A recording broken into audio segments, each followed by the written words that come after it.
If you were in his place, would you have fought the same battle? Share your thoughts in the comments below, and don't forget to like the video. And if you want more stories that hit just as hard, go ahead and explore the other videos on your screen now. The storm had been chasing me since dawn. I could see it gathering in the north, thick clouds, dark as coal dust, rolling down the mountains like a curse. I'd been riding through this canyon for the better part of 3 days, hoping to reach the trading post before the worst of it hit. But hope didn't warm your bones, and it sure as hell didn't push back the kind of cold that crept into your lungs and made every breath feel like a dagger. By the time the sun dipped below the ridge, my horse was stumbling from exhaustion, and I could barely feel my fingers. I had one thing on my mind: fire and shelter. Nothing else mattered. Not the weight of my rifle strapped to my saddle. Not the ache in my back from sleeping rough. Just warmth. That's when I saw her. At first, I thought it was a trick of the wind. A shadow, maybe. Something caught in the snowdrifts. But as I rode closer, I saw the curve of a shoulder, the fall of dark hair against pale stone. She was huddled against a boulder, motionless, wrapped in nothing more than a torn deer-hide dress. No boots, no gloves, just bare feet and blue lips. Her arms were drawn tight across her chest, but even so, she was trembling so hard I could hear her teeth clicking from the saddle. She should have been dead. I pulled up my horse, swung down, and crouched beside her. Her eyes fluttered open, dark, unreadable eyes. No fear, no surprise. Just quiet resignation, like she'd already decided to die and was simply waiting for it to take her. Something in me moved. Maybe it was the memory of my sister, who died during the blizzard of '61, her small body curled up beside the hearth like she'd just gone to sleep. Or maybe it was just the look in this girl's eyes. I don't know. But I knew one thing: I couldn't leave her there. I pulled the blanket from my saddle roll. It was an old thing, worn thin in places, but thick where it counted. My grandmother had woven it by hand when I was a boy, blue and gray, striped like storm clouds. It had kept me alive more than once on the trail. It was the only thing I had left that meant anything. And I gave it to her. She blinked at me, confused, then clutched the fabric like it was a lifeline. I didn't say anything. I wasn't sure she spoke English. And even if she did, words felt too small for the moment. I just wrapped it tight around her and got to work building a fire behind the rocks. My hands shook from the cold, but I managed. Enough to melt some snow, enough to give her water, enough to live. She watched me the whole time, never said a word. When I offered her jerky from my saddlebag, she took it like she hadn't eaten in days. Her name, I later learned, was Naira. But that night, she said nothing at all. I stayed with her until dawn. By morning, the storm had passed over us, leaving behind a landscape of frozen white and brittle silence. The girl sat up, stronger now, the blanket still wrapped around her shoulders. She looked at me for a long time, then slowly began to fold it. When she tried to hand it back, I shook my head. "I've got my coat," I said. "You need it more than I do." She frowned, confused again, or maybe worried. She said something in her language, sharp and urgent, gesturing from herself to the blanket, then to me. I didn't understand. I just smiled and climbed into the saddle. I didn't think I'd see her again. I reached the trading post that afternoon. Murphy was there, same as always, drinking coffee and pretending not to listen to the gossip that passed through his place like wildfire. I didn't tell him about the girl. Not because I was hiding anything, but because, to be honest, I didn't think there was anything to tell. Turns out I was wrong. Real wrong. It was near dusk when I heard the drums. At first, I thought it was thunder. Then I realized it was too steady, too rhythmic, like a heartbeat, slow and deliberate. Murphy stepped out onto the porch, rifle in hand. "They've been circling for hours," he said. "Apache." I set down my coffee. My gut twisted. "What do they want?" I asked. Murphy looked at me, squinting like he was reading something on my face. "Don't know, but they ain't passing through. That's for damn sure." By nightfall, the drums were louder, closer. I barely slept. Every creak of the wood outside the bunk room made my hand twitch toward the pistol at my hip. But nothing happened. No attack. Just waiting. Until morning. They came at first light. 7 riders, faces painted with ash and ochre. They didn't hide. They didn't shout. They just rode up to the edge of the post and stopped. Silent as ghosts. At their center was a girl. My girl. Naira. She wore my blanket like a cloak. I stepped outside, unarmed, hands raised. I didn't know what I expected. A thank you? A scolding? But when Naira's grandfather rode forward and spoke, she translated calmly, like it was the most natural thing in the world. You gave her your blanket, she said. I nodded. She was freezing. She is no longer cold, she said. But you are now her husband. I should have laughed, or shouted, or at least shaken my head and said no. But he didn't. I stood there, halfway between the porch and the fire pit where the 7 Apache riders waited, and just stared at her. At Naira. Her face was unreadable, the wind tugging gently at her hair, as if the mountain itself were holding its breath. She is no longer cold, the old man had said. You gave her your warmth. Now you are hers. I looked at her. My blanket still wrapped around her like a second skin, but it wasn't mine anymore. Nothing about this was. She was the one in control now, though she never moved, never spoke, just watched me like she was waiting to see if I'd run. I didn't know, I said. My voice cracked a little from the cold. I didn't mean... She did not ask, the old man interrupted. And yet you gave. He wasn't angry. He wasn't threatening me. Just stating facts, as if the wind had shifted, and we all had to walk a different direction now. Naira translated without flinching, each word carrying the weight of something ancient, something older than maps or fences or the rifles slung over their backs. Murphy stepped beside me, lowering his voice. Don't say yes. Don't say no. Just wait. Let it pass. But nothing was passing. One of the riders dismounted. A tall man, his face lined by scars and years. He moved toward me, slow and sure, and held something out in his hand, a piece of carved bone, threaded on a strip of sinew. A necklace. A symbol. A seal. Naira took it and placed it around my neck. That was it. I was one of them now. They left just as silently as they'd come.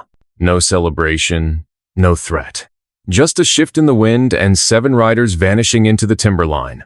Naira lingered, watching me, then turned and rode with them. No goodbye, no explanation. Just gone. Morphe didn't say much. He went back inside and poured himself something stronger than coffee. I stood outside for a long time holding the necklace, staring at the hoof prints in the snow like they might spell something I could understand. But they didn't. They never do. I tried to forget about it. Tried to go back to hauling hides and trading tobacco and boiling beans over the fire, but I kept hearing that drumbeat in my sleep. I kept seeing her face so calm, so still, like the surface of a frozen lake. And then the snow started falling again, harder than before. The next time I saw her, it was 2 weeks later. I'd gone out to check the traps along the ridge, half blind from the wind and the sting of frost in my eyes. I found her sitting by a tree stump, waiting. Like she knew I'd be coming that way. She wore the blanket still, but now over leathers and boots. Her eyes were sharper, focused.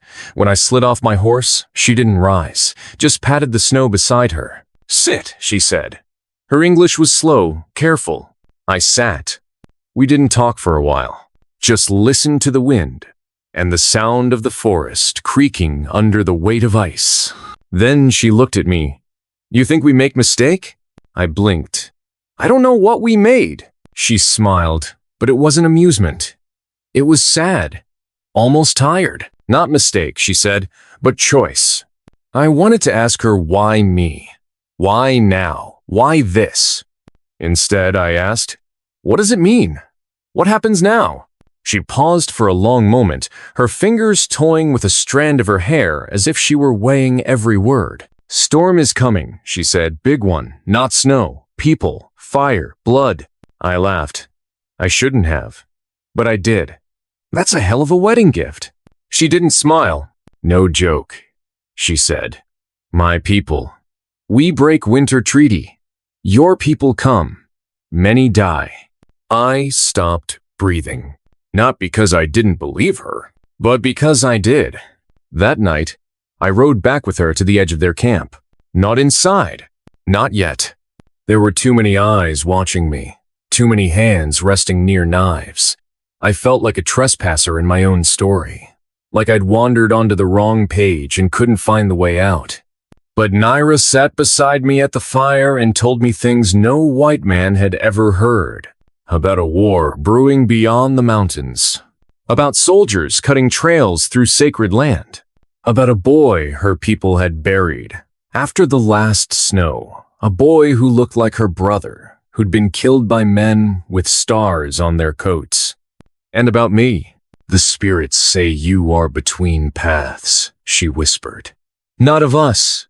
Not of them. But you carry fire. Fire can burn. Or warm. Depends how you hold it. I didn't sleep that night. I kept staring at the flames, wondering if I'd started something I couldn't stop. By the third day, I made a decision. Not because I understood everything, not because I felt ready, but because silence is also a choice.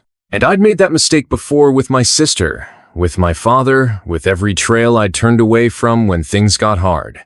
So when the council met beneath the shadow of the black pines, I walked into the circle, alone.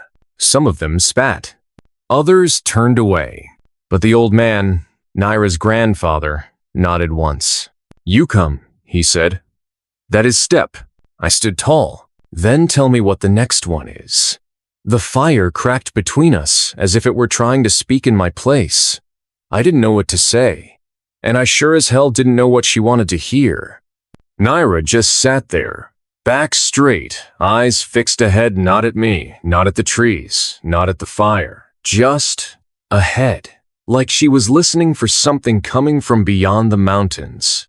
The silence between us was heavier than any words could be. After a long while, she spoke. You don't understand this yet. Her voice was calm, level. But you will. I didn't reply. Maybe I couldn't. Maybe part of me didn't want to. I was still half waiting to wake up from whatever strange ritual I'd been dragged into. Some part of my brain kept insisting it was just a misunderstanding, a cultural gesture, a moment taken out of context. But her eyes told me otherwise. Why me? I finally asked. Why would your people do this? Why would you do this? She looked at me for the first time then. Really looked. Because you did not hesitate. I blinked. What's that supposed to mean? In winter, she said, her words slow, deliberate. When a man gives fire to another without asking, it is not just warmth. It is binding. I just gave you a blanket, I said, almost pleading. That's not a wedding. To you, maybe, she paused. But this is not your land, not your winter, not your laws. That hit harder than I wanted to admit. I looked away, toward the pines. She stood, brushing snow from her knees. Come, there is something you need to see. We rode in silence. Her horse moved like it had memorized the trail, navigating between narrow rock walls and frozen creeks without needing a signal. Mine stumbled more than once, unused to the terrain. The snowfall had slowed, but the sky stayed bruised and heavy, like it hadn't yet decided if it was finished punishing us. An hour passed. Maybe two. The trees thinned, revealing a jagged ridge overlooking a sunken basin, a stretch of land I hadn't dared explore. It looked like the forest had been clawed away by some ancient hand, leaving bare stone and white dust. At the center of the basin was a circle of totems, each carved with symbols I didn't recognize. Bone, feathers, charcoal marks. They stood tall and silent like sentinels. This is the heart of the winter, she said. I dismounted slowly, feeling the wind cut through my coat. What is this place? Where the pact began. Naira walked between the totems, her boots making no sound on the powdery snow. She stopped in the center of the ring and turned to face me. My mother stood here once, so did hers. And now, so do I. And me? I asked. Why am I here? Because you are part of it now. She didn't say it like a threat or a curse. Just a simple truth. The next few days blurred. Naira stayed near. Not close, not far, just there, watching, studying. We barely spoke. She'd arrive at the cabin without warning, sometimes before dawn, sometimes after sunset. Sometimes she brought herbs, sometimes meat. Sometimes she brought nothing but her silence. Murphy kept his distance. He didn't say it out loud, but I could tell he didn't like how close she was getting, or how far gone I seemed. "She's changing you," he finally said one night, his voice low, half drunk. "And you don't even see it." "She's not changing me," I said, staring into the fire. "I am already changed." He didn't respond, just got up and walked out into the snow. It wasn't until the snowstorm hit that I realized how deep I'd fallen. 3 days, no light, no firewood, no clear sky. Just wind that howled like a dying god and snow that buried the world inch by inch. Murphy tried to chop more wood on the second day. He didn't come back.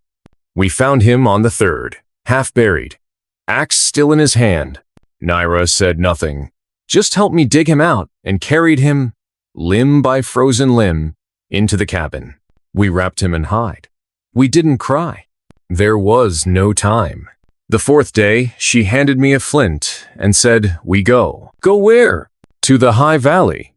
I wanted to protest. Wanted to say it was madness, that Murphy had just frozen to death and she was dragging us even higher. But something in her voice, something cold and steady, shut me up.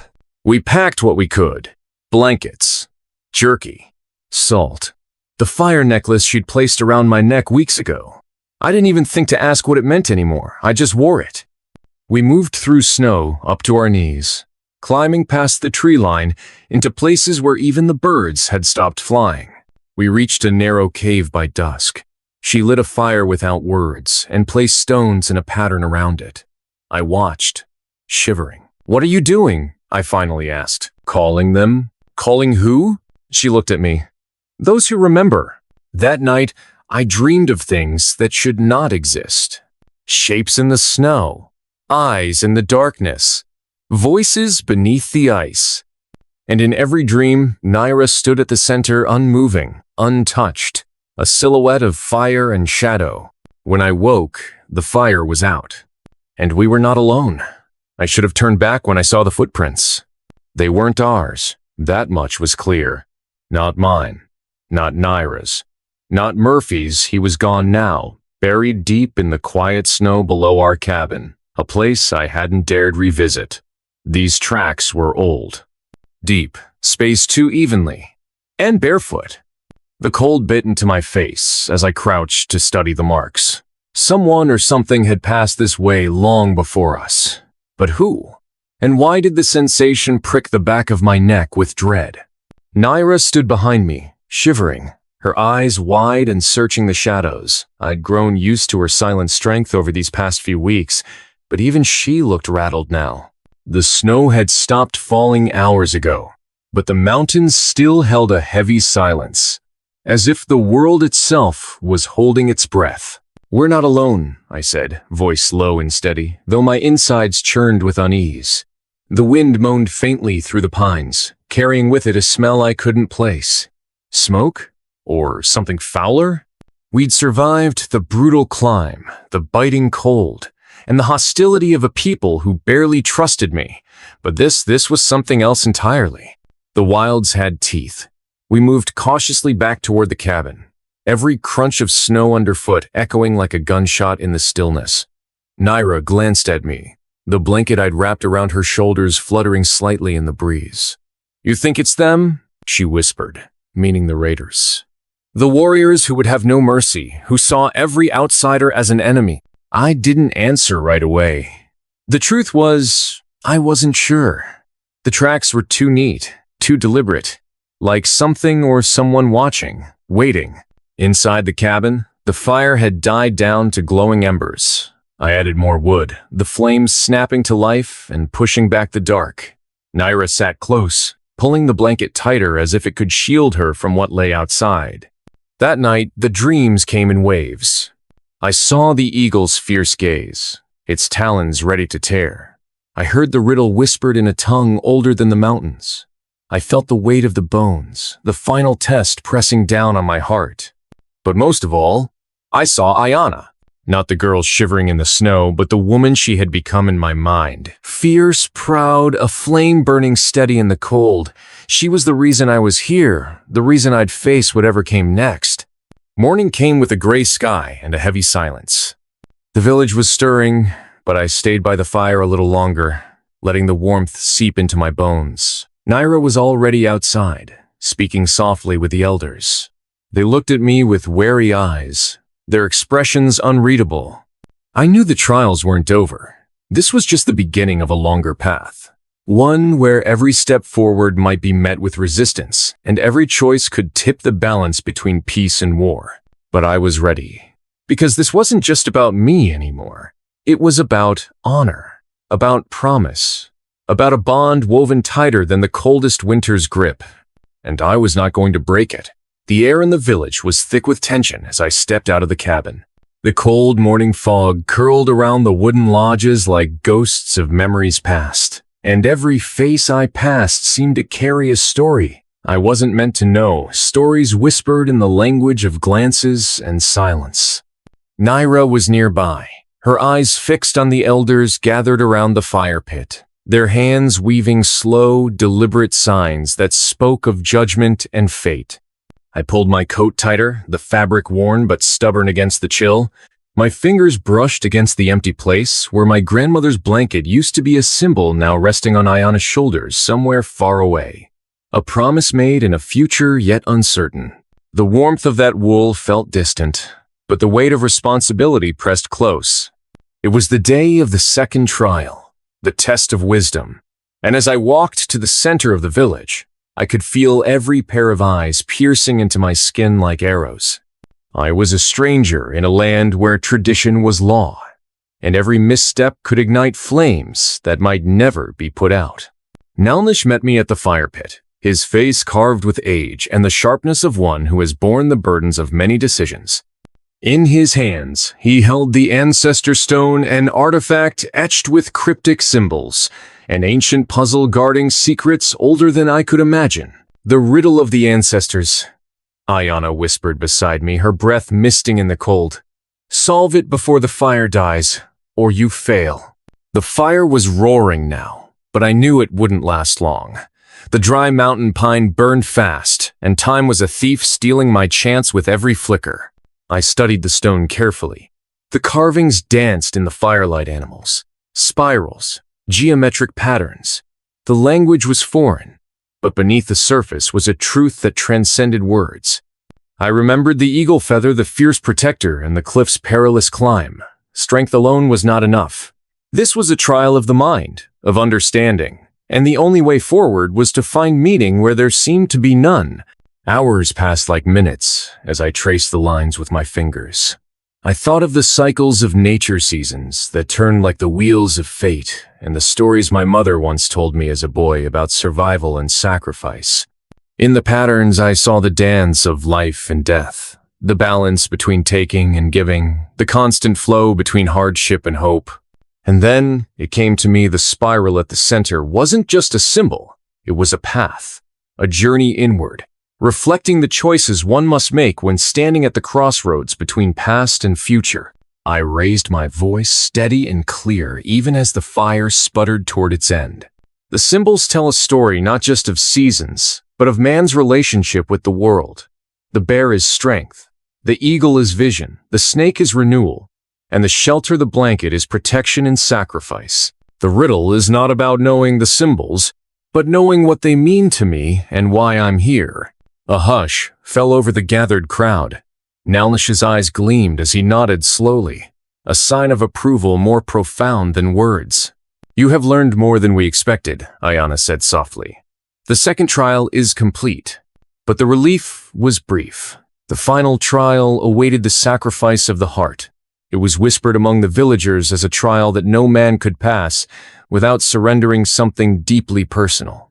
Nalnish led me to the fire pit once more, producing a small leather pouch filled with carved bones, each etched with symbols representing life's most precious treasures: freedom, strength, family. The bones were cast on the earth, their arrangement telling a tale only the elders could interpret. The weight of their judgment pressed heavy on me. "You must choose what you are willing to lose," Ayana translated, her eyes searching mine. "Only then can you claim what you desire." The village gathered close, their breath mingling with the cold air, awaiting my answer. I thought of my horse, my freedom to roam the open plains. I thought of my rifle, the means to defend myself in a hostile world. I thought of the photograph of my parents, my last connection to the life I once knew. But none of these held the power to bind me here. What I truly valued was the promise I had made, the life I was building alongside Ayana, a bond forged not by blood or law, but by choice. With a steady hand, I reached into my shirt pocket and pulled the photograph. Faces faded and fragile, memories of a past slipping away like smoke. I knelt by the fire, the embers casting long shadows as I placed the photo among them. Flames caught quickly, consuming the paper in a brief blaze. A gasp rippled through the crowd. Even Kuruk's face twisted in disbelief. But Ayana's eyes shone with something new hope. Nalnish spoke, his voice thick with respect. "You have proven worthy not by passing the trials alone, but by understanding their true meaning." The village erupted in quiet celebration, the firelight reflecting in faces once hardened by suspicion. For the first time since arriving, I felt the weight lift from my shoulders, replaced by a resolve deeper than any winter chill. I was no longer just a stranger or an outsider. I was a part of something greater, a story, still being written beneath the endless sky. The warmth of the fire pit faded behind me as I walked through the village, the night sky blanketing everything in a cold, star-studded silence. The faces that once watched me with suspicion now held something like respect, subtle but unmistakable. The crackle of the dying embers mingled with the whispers of the wind through the pine trees, carrying with it the scent of snow and wood smoke. Ayana walked silently beside me, her hand brushing lightly against mine in a way that said more than words ever could. There was an unspoken promise between us now, forged in trials, sacrifice, and a fragile hope. Yet, beneath the surface of this fragile peace, I could feel the looming shadow of the last challenge, the pact that would seal my place in this world, or shatter everything I had fought for. "Tomorrow is the day," she whispered, her breath visible in the cold air. The winter pact, the final ceremony. I nodded, the weight of the moment settling deep in my chest. The elders had spoken in riddles, but the meaning was clear. This wasn't just a ritual, it was a binding agreement. A promise written in blood and fire that would tie me irrevocably to the fate of the people here. That night, sleep eluded me. The wind howled outside the cabin, rattling the windows like restless spirits. I found myself staring at the worn blanket Ayana had given me, its fibers rough but comforting, woven with the same symbols as the ancestor stone. The stories it carried felt alive beneath my fingers, whispering secrets of the past and warnings for the future.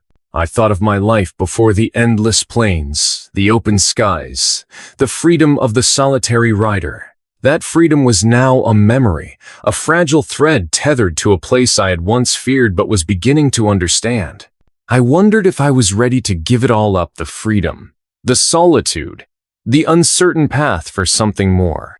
Morning came with a chill sharper than the night. The village was already stirring, the air thick with anticipation.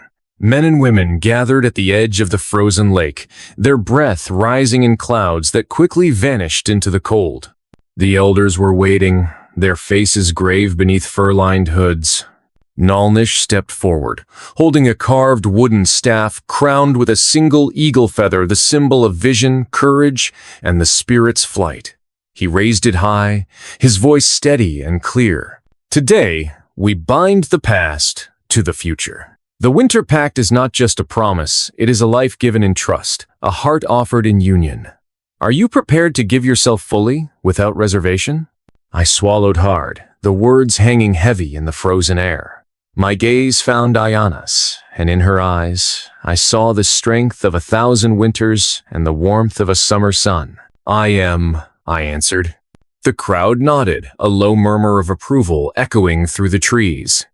Ayana stepped beside me, her hand steady as she reached into a small leather pouch and drew 2 silver rings, simple bands, etched with the same ancestral symbols that had guided me through the trials. Nalnish began the ceremony, his words ancient and rhythmic, weaving a tapestry of promises and warnings, of love and sacrifice. As the eagle soars, so shall your spirit rise. As the bear endures, so shall your strength hold. As the snake renews, so shall your bond grow. He slipped the first ring onto my finger, the cold metal biting into my skin, a reminder of the pack's unbreakable nature. Then he placed the second ring on Ayana's finger, linking us together in the eyes of the village and the spirits beyond.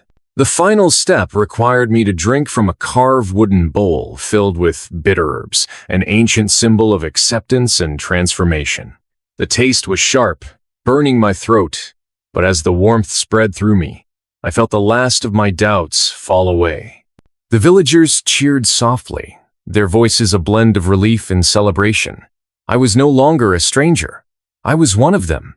Days passed in a blur of cold mornings and warm nights. The village prepared for the harsh winter ahead, securing food and fortifying homes. I learned the rhythms of the land, the songs of the wind, and the stories written in the stars. Ayana and I grew closer, bound not just by ritual but by shared dreams and silent understanding. She taught me the language of the forest, the signs of animals, the whispers of the trees, the delicate balance between life and death. One evening, as the sun dipped behind the mountains, casting long shadows over the snow-covered fields, we sat together by the fire. Her eyes sparkled with a light I had never seen before. "There is something you must know," she said softly. "The pact is not just a promise to us, but a challenge. There are those who will seek to break it, to tear apart what we have built." I frowned, the unease returning. "Enemies?" She nodded. "Old wounds run deep here. Some refuse to accept outsiders, and others see the pact as a threat to their power." The warning settled over me like a storm cloud. The fragile peace we had won was precarious at best. That night, as the wind howled outside, I kept watch, my rifle close and my senses sharp. Shadows moved beyond the tree line, fleeting and silent. The village was under threat, and I was the first line of defense. The battle came without warning. Figures cloaked in darkness emerged from the woods, arrows flying and voices shouting curses in the old tongue. The village sprang to life, men grabbing weapons, women gathering children, elders chanting prayers to the spirits. I stood at the front, heart pounding, every muscle tense. The clash was brutal and swift, the cold biting through skin and bone alike. I fought with everything I had, driven not just by survival but by the bond I had sworn to uphold. When the last attacker fled into the night, the village lay wounded but unbroken. The fires burned brighter, the songs grew louder, and the pack's strength was tested but not shattered. Ayana found me amidst the chaos, her face streaked with soot, but fierce with determination. "We will endure," she said, her voice steady. "Together." And in that moment, beneath the frozen sky, I knew that the Winter Pact was more than a promise, it was a lifeline, a bridge between past and future, and the beginning of a story that would echo through the ages. The dawn broke over the village, casting a pale silver light across the frozen landscape. The air was crisp and biting, the kind of cold that sank deep into bones and lingered long after leaving the forest. But beneath the serenity of the morning, a storm was brewing, a storm far more dangerous than the harsh winter wind. Since the attack, the village was no longer just a home. It was a battleground, a fragile sanctuary teetering on the edge of collapse. The scars of battle were etched in the walls, in the faces of the weary villagers, and most deeply, in my heart. For days, I had watched the horizon with a restless vigilance, every crackle in the underbrush sending my senses into alert. The attackers had retreated, but I knew their anger had only grown. They were not simple bandits. They were emissaries of a shadowed power, rooted in ancient grudges and the thirst for control. Ayana's presence was both a comfort and a challenge. Her eyes held a strength I admired but could not yet fully comprehend. She was a daughter of the forest, born from the earth and sky, bound by sacred traditions that I was only beginning to understand. Yet beneath her fierce exterior, there was a tenderness she rarely showed, reserved only for me. That morning, as the first frost crystals clung to the pine needles, she sought me out. I found her near the riverbank, her breath misting in the cold air as she examined the tracks left by wolves. "We're not alone," she said without looking up. Her voice was low, steady. I knelt beside her, tracing the deep claw marks in the snow. "They're close," I agreed. "The wolves," she whispered. "They are the eyes and ears of the old spirits. They warn us when danger approaches." I nodded. "Then we must listen." The days that followed were a whirlwind of preparation. The village elders convened in secret, their discussions filled with warnings and plans. I spent every waking moment training with the warriors, learning their ways of combat, silent movements through the trees, the use of traps, the power of unity. But there was another battle I faced, one within myself. The memories of my past life, the freedom I once cherished, clawed at me during the long nights. Sometimes I would lie awake, staring at the ceiling of my small cabin, wondering if I had made a mistake. Was this life, bound by duty and sacrifice, truly my destiny, or was I merely running from the ghosts of who I used to be? Ayana found me during one such restless night. She sat beside me, her hand warm on my arm. "You are not alone in this," she said softly. "The pact is more than a bond with the village. It is a journey of the soul." Her words settled something inside me, a flicker of hope in the darkness. Then came the message. A rider from the neighboring mountain clan arrived at dawn, breathless and dust-covered. His eyes were wild with fear as he delivered the news. Karuk's forces were gathering. Not just a band of marauders, but a full war party, marching under the banner of old vengeance. The village erupted into chaos. Women and children were hurried to the caves, warriors sharpened their weapons, and the elders prepared ancient rites to call upon the spirits for protection. I stood beside Ayana as we watched the horizon darken with the approaching threat. "This will be the true test," she said. "Not just of strength, but of our will to survive." The night before the battle was thick with tension. Around the fire, faces were drawn and pale, prayers whispered under trembling breaths. I found myself torn between fear and resolve. As the moon rose high, I slipped away to the edge of the forest, seeking solitude. The cold air bit at my skin, but I welcomed it. It kept my mind sharp. I thought of the pact, the promises I had made, to protect these people. To fight not just for survival, but for a future. Suddenly, a figure stepped from the shadows. It was Nalnish, the elder. "You carry a heavy burden," he said quietly. I nodded. "I'm not sure I'm ready for what's coming." He looked at me with ancient eyes. "Readiness is a lie we tell ourselves.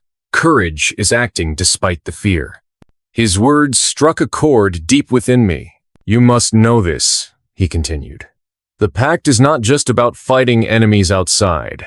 The greatest enemy is the one within: doubt, anger, despair. If you conquer that, nothing can break you." I absorbed his wisdom like a man clinging to a lifeline. The dawn came swiftly, the village shrouded in a pale mist that blurred the edges of reality. From the forest came the war drums, low and thunderous, shaking the ground beneath our feet. Karuk's forces emerged hundreds strong, faces painted in war colors, weapons gleaming cold and deadly. The clash was brutal, raw, and unforgiving. Snow turned red beneath the stampede of feet, and the air was thick with the cries of the wounded and the clash of steel. I fought beside Ayana, our movements synchronized in a deadly dance. Her blade sang through the air, precise and fierce.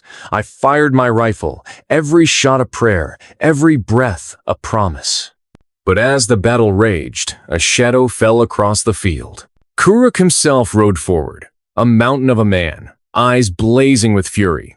Our eyes met, and I felt the full weight of our enmity, a clash not just of warriors, but of destinies. He raised his axe, a weapon forged in fire and blood. The final duel had begun. The cold wind howled through the shattered remains of the battlefield like a mournful spirit, carrying with it the scent of blood and burning pine. The sun, a pale disk, behind a thick veil of clouds, barely touched the frost-bitten earth beneath our feet. I stood trembling not from the cold, but from the surge of adrenaline and raw fear that clawed at my chest like a wild beast, desperate to be released. Before me, Kuruk loomed, his massive frame a stark silhouette against the dim light. His eyes burned like twin coals, filled with a hatred older than the mountains themselves. He swung his great axe in a deadly arc, the blade singing as it cut through the icy air. I dodged, feeling the rush of cold wind brush past my face.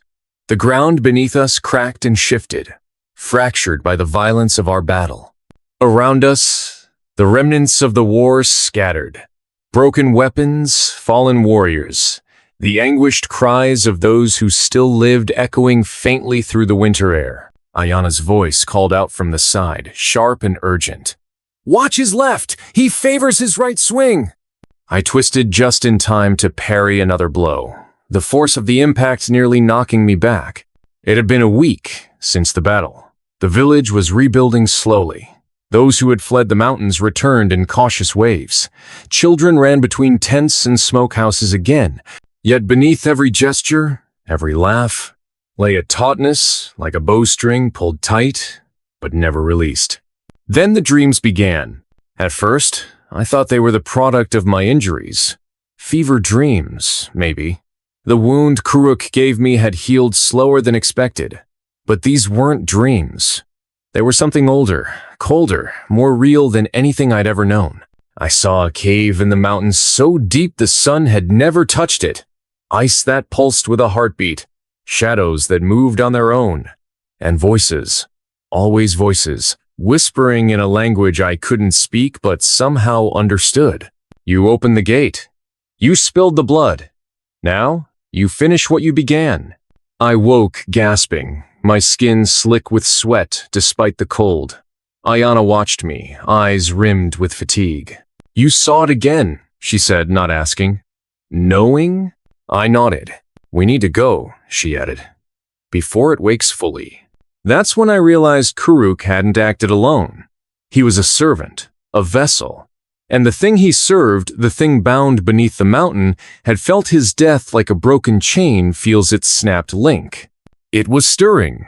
So we left before dawn. Just me, Ayana, and one other. Tahu, the youngest of the council elders, but wise beyond his years. He had once been a spirit walker, one who traveled into dreams, into the between places. His face was lined with the weight of visions he never shared.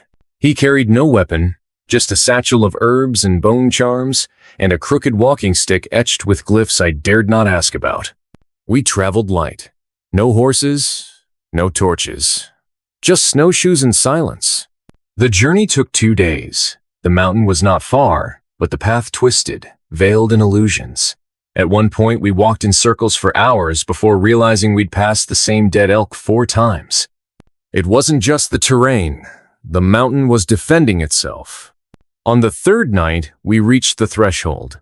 A vast cleft in the rock face, tall as a cathedral, lined with jagged spires of blue ice. Wind howled through it like breath through a flute, carrying faint cries, echoes of battles long past, or something worse.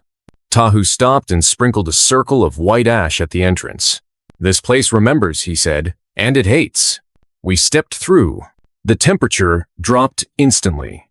The very air was heavier, denser, as though we walked underwater. Every step deeper into the cave felt like a descent into the marrow of the world. Stalactites glistened above like fangs. The walls pulsed faintly blue veins beneath clear ice. It was like walking through a frozen lung. Then we found the markings. Symbols carved into the walls not with tools but burned into the ice. They glowed faintly, humming when we neared. Ayana wouldn't look at them. Tahu muttered chants under his breath, his fingers twitching with every new glyph we passed. And the deeper we went, the louder the whispers became. They spoke in riddles, half-formed thoughts. He who breaks the circle becomes the circle. Blood is the key. Blood is the door. One must stay. One must open. One must pay. I didn't understand them not then, but my soul recoiled. Some ancient part of me recognized the language not from study, but from memory, as though I'd spoken it once in a life forgotten. We reached the heart of the mountain at what must have been midnight. A great chamber opened before us, vast, cathedral-like. A frozen lake spread across its center, pitch black and still as glass. At its center, encased in ice, floated something monstrous, vaguely human in shape, but too large, too wrong. Its limbs were jointed backwards. Its face was not a face, but a collection of shifting mouths and closed eyes. Antlers of black stone jutted from its skull, reaching the chamber ceiling. And its chest still moved. It was breathing. I fell to my knees. Ayana did too, gripping her blade like it was the last thread tethering her to sanity. Only Tahu stood. "This is the old hunger," he said. "Before the tribes, before the sky cracked, before the animals had names, it has many titles. None are true. It is not a god. It is not a demon. It is hunger made flesh." I could barely speak. Why did Kuruk want this?" "He didn't," Tahu replied. "He was called. It needed hands to break the seals, voices to sing its name again. You killed the vessel. Now it wants a new one." The whispers reached a crescendo, and the ice began to crack. Hairline fractures spread across the lake. The temperature plunged. Every breath burned. The creature's eyes flickered, glowing faintly beneath the ice. Tahu turned to us. "One of us must enter the lake," I recoiled. "To do what?" "To stop it. From within. You said it wants a new vessel." "Yes," Tahu said calmly. "But only if you allow it. There is still a path. Painful, but pure." Ayana grabbed my arm. "He means you. It's always meant you." I didn't answer. I couldn't. The truth was in the way the whispers knew my name. In the dreams. In the way the creature moved when I came near. I was the door. Tahu began drawing a circle on the ice with ash and blood. "If you go," he said, "we can seal the chamber from the outside. You'll live, but you won't return." Ayana turned away, shaking her head. "There has to be another way." "There isn't," I whispered.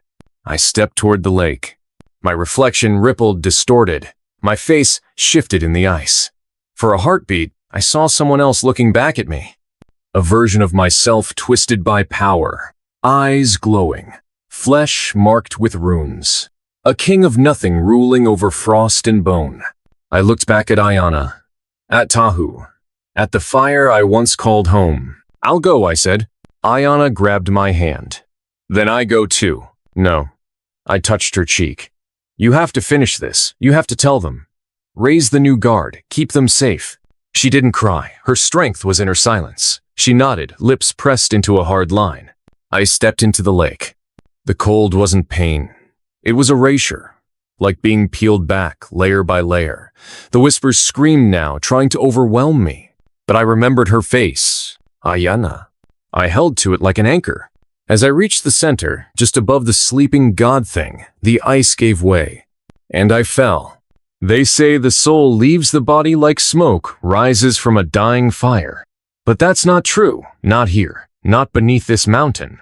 When I fell through the ice, there was no light, no tunnel, no soft parting of consciousness. There was only silence. And then memory. Not mine. Not entirely. I opened my eyes to a world that didn't belong to me. I stood on a frozen plain beneath a black sky riddled with stars too bright, too close. The air shimmered with static, and the snow beneath my feet pulsed with each breath I took. Around me, the remains of civilization's long-gone stone towers crumbled into frost, massive bones half buried in drifting snow dunes, glyphs scorched into the clouds themselves. In the distance, a figure approached. I knew who it was before it even took shape. Kuruk. But not as I'd last seen him. This Kuruk was clean, untouched by rage. His face bore no scars, and his eyes held something clear. Regret maybe, or release. He stopped before me. "You're here," he said. His voice echoed with the weight of centuries. "What is this place?" I asked. "The maw between," he said. "The boundary. The place where the vessel meets the void." "You mean I'm dead?" He shook his head. "No, not yet. You're still fighting. But time moves differently here." Behind him, I saw flickers ghosts of all who came before, faces worn and ancient, warriors, mothers, children, all tethered to the same force. Kuruk turned, and as he did, the land shifted, mountains bent, skies bled. The horizon cracked like glass. "You're at the threshold," he said. "You can still return. But if you do what you carry, we'll follow." I knew what he meant. The thing beneath the lake. The old hunger. The frozen god. It wasn't dead. It had never even truly slept. It was still inside me. I could feel it now, not as a voice, but a presence. Coiled around my ribs like ivy, watching, waiting. Kuruk stepped closer. "But there is another path." "What path?" I asked. "To stay," he said. "To hold it here. Bind it forever, as I once did." "That's what happened to you, isn't it?" I said quietly. Kuruk nodded. "I tried to leave once. I thought I could carry it out into the world, share the burden. But it doesn't share. It only consumes."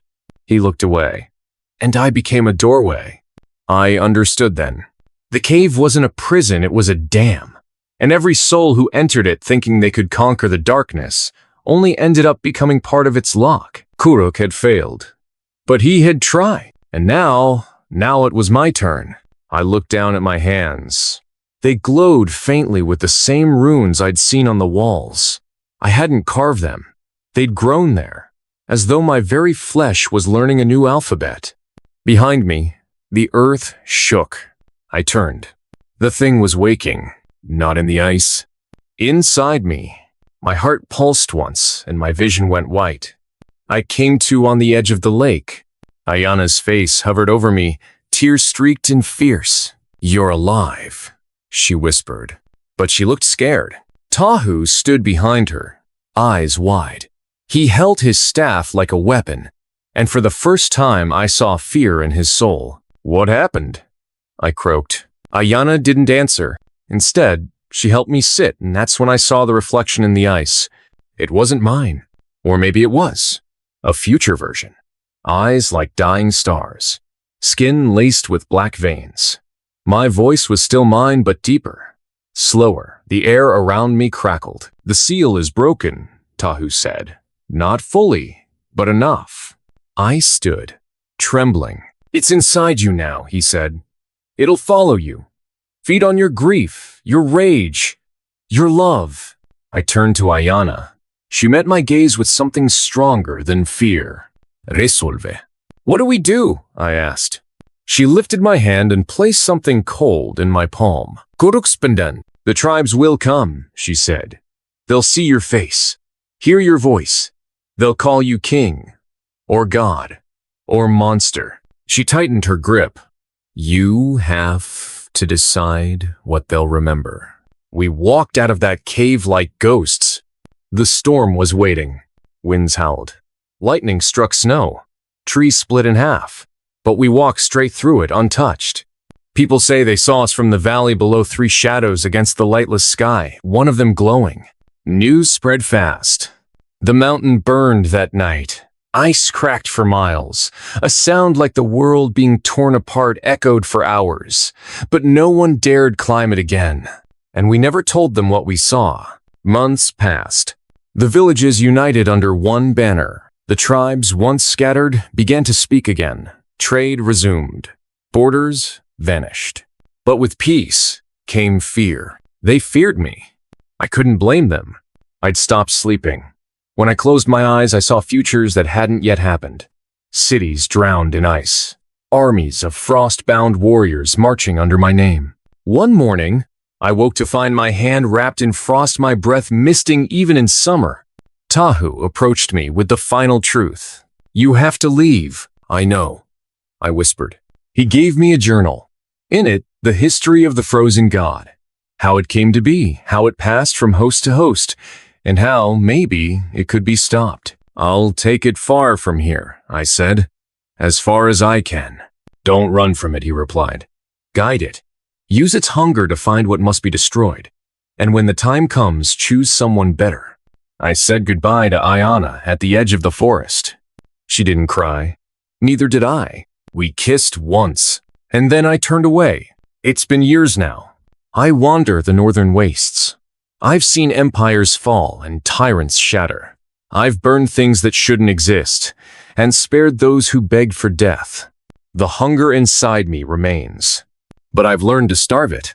Every time I feel it surge when rage tempts me to crush, to burn, I remember her face, her strength. The world calls me many names now. Witch King, God Eater, the Pale Flame. But I remember the first name, the only one that mattered, Survivor, and the mountain still stands, waiting. One day, someone else will hear the whispers, and they'll have to choose. Just like I did, but not today. Today, I walk toward the last light. 3 years ago, a father buried what was left of his world, his twin daughters, lost in a tragedy that never made sense. But fate had other plans. On an ordinary day, he stepped onto a crowded bus and heard a lullaby only he knew, sung by 2 girls who looked exactly like the ones he thought he'd lost forever. What followed didn't just break his heart. It destroyed everything he thought he knew about life, death, and the night that changed everything.